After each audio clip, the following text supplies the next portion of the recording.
네, 안녕하세요. 매일 아침 빠르게 만나는 미국 주식과 테슬라 소식 트라운 TV입니다.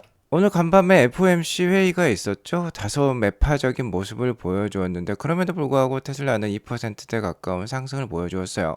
아무래도 6월 22일 로보택시 출시 기대감이 작용을 하고 있는 것 같은데 관련된 기대사항 알려드리도록 하겠습니다. 자, 그리고 아직까지 미국 상원에서 트럼프 정부의 BBB 법안이 심사를 받고 있다라고 볼 수 있겠는데 하원을 통과하고 상원으로 올라오면서 좀 더 테슬라에 우호적으로 바뀐 것 같아요. 이 점도 오늘 알려드리도록 하겠습니다. 오늘도 인사이트 가득한 소식들이 많으니까 시청하시기 앞서 구독과 좋아요 알람 설정 꼭 눌러주시기 바라겠습니다.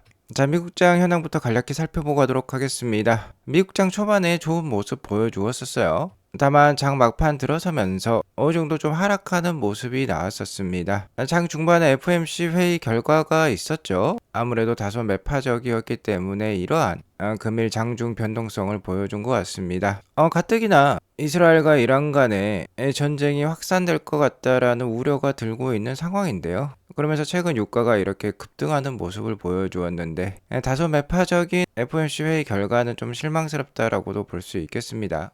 자, 로보택시 출시를 약 4일 정도 앞둔 가운데 FOMC 회의가 열렸어요. 그간 방송에서 여러 번 말씀을 드렸듯이 미 연준은 예상대로 이번 6월달 금리를 동결했습니다. 지난 2024년에 9월달부터 연속 3차례 금리 인하가 있었죠. 자, 하지만 올해 들어서 4차례 연속 동결하는 모습을 보여주었습니다. 일단 이런 모습을 보면 제 개인적으로는 정치적인 성향도 있는 것 같아요. 민주당 정부 시절에는 11월 달 대선을 앞두고 이렇게 3차례나 금리 인하를 했었는데 트럼프가 당선되자 4차례 연속 동결을 하고 있는 모습이에요. 자, 아무튼 이에 따라 한미 금리 차는 2%포인트를 유지를 하게 되었습니다. 상대적으로 우리나라보다는 미국이 현재 경제 상황이 좋다라고 볼 수 있겠죠. 파월 연준장도 그렇게 얘기를 하고 있어요. 미국 경제가 여전히 견고하고 인플레이션이 아직까지 재발하지 않고 있다라고 얘기를 하고 있습니다. CPI 지수나 PCE 지수나 2%대에 계속 머무르고 있죠. 실업률도 4%대 초반에서 견조하게 유지가 되고 있습니다. 그렇기 때문에 현재 트럼프 정부의 관세 정책이라든지 이란과 이스라엘의 전쟁 양상이라든지 자, 이러한 이벤트에 따라서 향후 데이터가 급변할 수도 있겠죠. 이런 데이터를 보면서 신중하게 결정하겠다라고 얘기를 하고 있어요. 자, 그리고 이번 FOMC에서 중요한 점은 역시나 올해 2차례 금리 인하 기조를 유지할 것인가 이 부분이 되겠는데요. 역시나 유지하는 모습을 보여주었어요. 만약에 올해 연내 3차례 금리 인하를 하겠다라고 하면 주가가 정말 크게 상승을 했을 거고 연내 한 차례 정도 금리 인하를 하든지 동결하겠다라고 해버렸으면 주가가 굉장히 많이 빠졌을 것입니다. 자, 하지만 예상대로 2차례 금리 인하를 유지하는 기조를 보여주었고요. 그렇기 때문에 오늘 주가가 그렇게 크게 빠지진 않았어요. 다만 미 연준 위원들이 제시한 점도표는 약간 매파적이었습니다. 자, 이쪽 가장 왼쪽 편이 2025년 올해 예상 점도표라고 볼 수 있겠는데요. 올해 연말 기준으로 금리가 어디까지 내려갈 것인가를 보여주고 있다고 볼 수 있겠어요.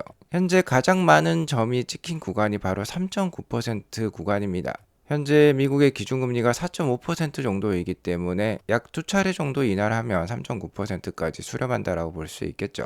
자, 그러니까 2차례 인하 기조가 유지가 된 거예요. 자, 하지만 올해 동결을 예상한 위원이 저번 달까지 4명이었는데 7명으로 늘었어요. 여기 보면 4.5% 구간에 점이 7개 찍힌 거 보이시죠? 이는 올해 금리 방향에 대해서 위원들 간의 이견이 커졌음을 보여준다라고 볼 수 있겠어요. 파월 의장은 현재 경제의 불확실성이 매우 높은 상황이 맞죠.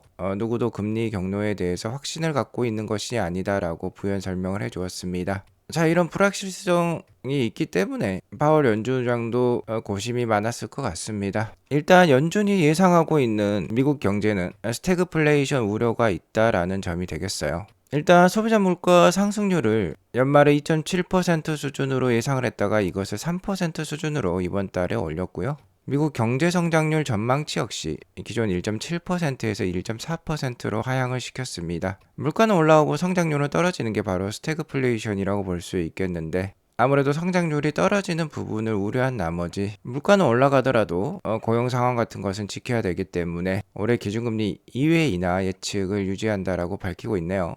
자, 그리고 내년 2026년이 되겠죠. 내년 말 기준금리 전망치도 3.4%에서 3.6%로 상향을 시켰습니다. 자, 그러니까 내년에 금리 인하 2번 할 것으로 예상을 했는데 이것도 한 번으로 줄였다라고 볼 수 있겠습니다. 어쨌든 이런 다소 매파적인 FOMC 결과가 나온 가운데 역시 이에 발끈하는 인물이 한 분 계시겠죠. 바로 트럼프 대통령이 되겠습니다. FOMC 회의가 있기 전에 계속해서 파월 연준의장에게 금리 인하를 당장이라도 시행하라고 압박을 해왔던 트럼프 대통령인데요. 자, 이날도 백악관에서 취재진과 만나서 파월 연준의장을 노골적으로 비난을 했어요.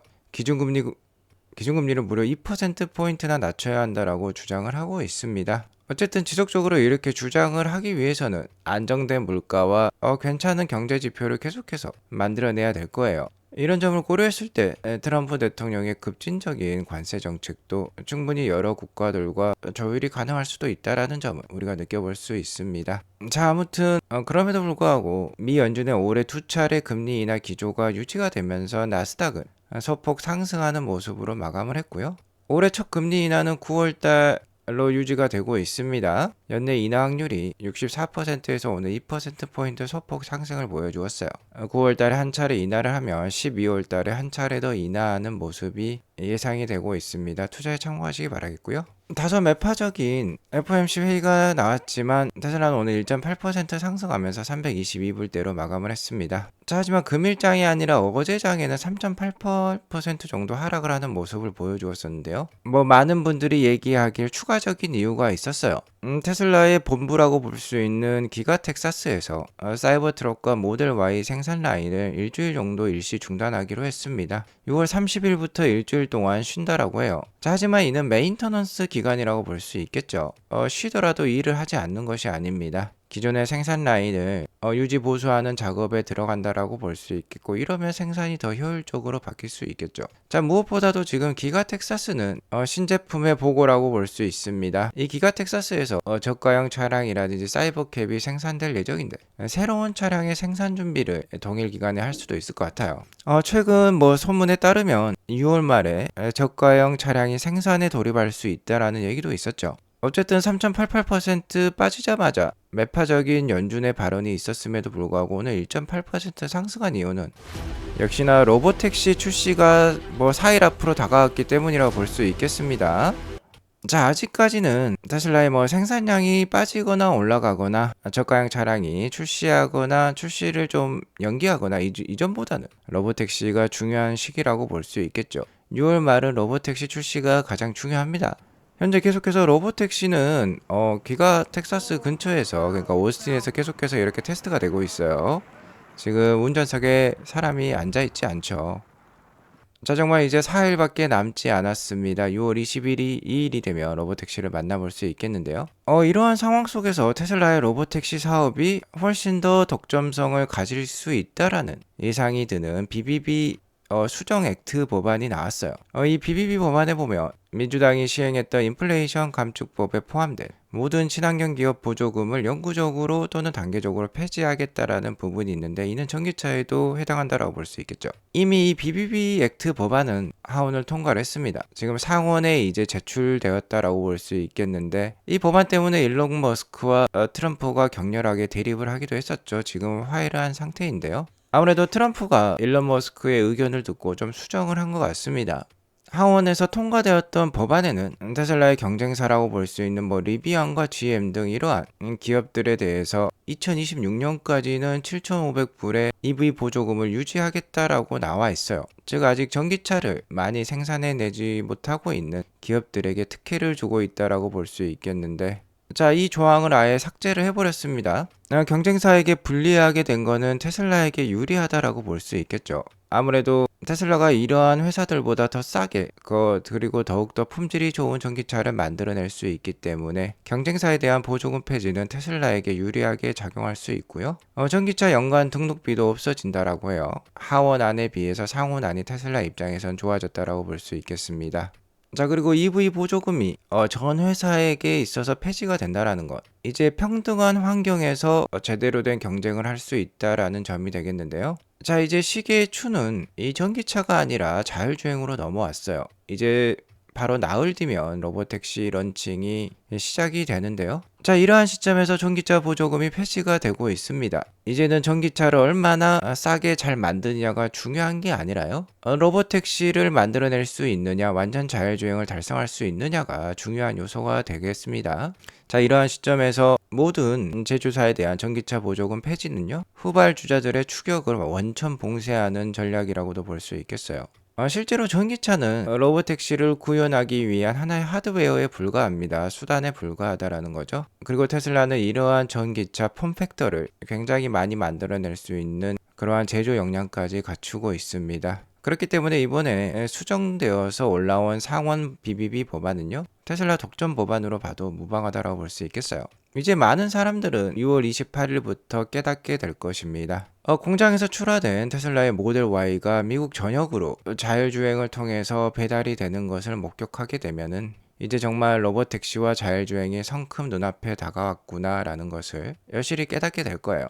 자, 그리고 어제 3.88% 떨어졌을 때 이 사이버 트럭도 생산 중단된다라는 말이 있었는데, 자, 한간에는 사이버 트럭이 생각보다 잘 팔리지 않는다라는 말이 있습니다. 솔직히 이 점은 인정할 부분이라고 볼 수 있겠어요. 사이버 트럭의 상품성은 좋지만 워낙 가격이 비싸기 때문에 작금의 미국 경제 상황 속에서 불티나게 팔리기는 어려운 것 같습니다. 다만 다행스러운 점은 사이버 트럭이라는 모델을 통해서 테슬라는 굉장히 강력한 마케팅 효과를 거두고 있어요. 많은 셀럽들이 사이버 트럭을 애용을 하고 있습니다. 우리나라에서도 GD가 사이버 트럭을 타고 여기저기 테슬라를 홍보를 해주고 있죠. 자, 아무튼 로보택시가 론칭이 되기 전에 일론 머스크와 트럼프 간의 말다툼이 있으면서 주가가 한 차 이렇게 크게 빠졌었는데요. 그렇기 때문에 로보택시 출시 이후에도 테슬라 주가가 잘 버틸 수 있을 거다, 어느 정도 상승 기조를 이어갈 수 있을 거다라고 예상을 해볼 수 있을 것 같은데요. 중요한 점은 6월 22일 로보택시가 출시가 될 때 역시나 일론 머스크의 입을 주목할 필요가 있겠는데요. 자, 일론 머스크가 로보택시 출시에 대해서 어느 정도 설명을 해줄 겁니다. 앞으로의 로드맵에 대해서도 얘기를 해줄 것 같은데요. 일단 여기 보이는 6가지의 언급이 있다라고 하면은 20일 이후에도 테슬라의 주가 반등을 생각해 볼 수 있을 것 같아요. 일단 첫 번째로는 원격 개입 전혀 없다가 되겠습니다. 물론 테슬라는 로보택시 모델 10개당 한 명의 원격 오퍼레이터를 고용을 해서 최대한 안정성을 추구를 할 수 있을 거예요. 하지만 추후에 이도 없애겠다라는 듯한 표현을 하게 된다라고 하면은 역시나 주가에 긍정적인 요소가 될 수 있겠고요. 서비스 지역도 중요하다라고 볼 수 있겠죠. 웨이모보다 얼마나 경쟁력 있고 넓은 서비스 지역을 가질 수 있을지, 이 점도 중요하다라고 볼 수 있겠습니다. 자, 그리고 로보택시는 사이버캡이 나오게 되면 무선 충전을 할 가능성이 높은데요. 자, 관련 인프라도 좀 알려주면 좋을 것 같아요. 로보택시 앱의 디테일도 높은 완성도로 좀 보여주면 좋을 것 같고요. 자, 가장 중요한 점은 5번과 6번이 되겠습니다. 주가에 직접적으로 관련 있는 요소라고 볼 수 있겠는데, 자, 일단 오스틴부터 시작을 하지만 연말까지 미국 전역으로 확산시킨다라고 얘기를 했던 일론 머스크예요. 이것과 관련된 구체적인 로드맵을 좀 알려준다라고 하면은 주가에 긍정적일 수 있겠습니다. 자, 그리고 마지막으로 one more thing이죠. 전에 스티브 잡스가 PT에서 자주 표현을 했던 요소죠. 자, 한 가지 요소를 더 추가한다라고 하면 역시나 저가형 모델의 깜짝 공개가 되겠습니다. 올해 상반기 중으로 출시를 한다라고 했기 때문에 이번 달 말에 출시를 해야 돼요. 6월 22일에 충분히 힌트를 줄 수도 있겠습니다. 이게 어느 정도 디테일 있게 공개가 된다라고 하면 주가에는 긍정적일 수 있겠어요. 자, 아무튼 이제 차량이 로봇으로 바뀌고 있습니다. 완전 자율주행 로봇으로 바뀌고 있어요. 자, 로봇은 전기차만 있는 것이 아니죠. 모델 Y만 있는 것이 아닙니다. 바로 테슬라 옵티머스도 있겠어요. 자, 뜬금없이 6월 22일에 옵티머스 관련된 얘기가 나올 수도 있어요.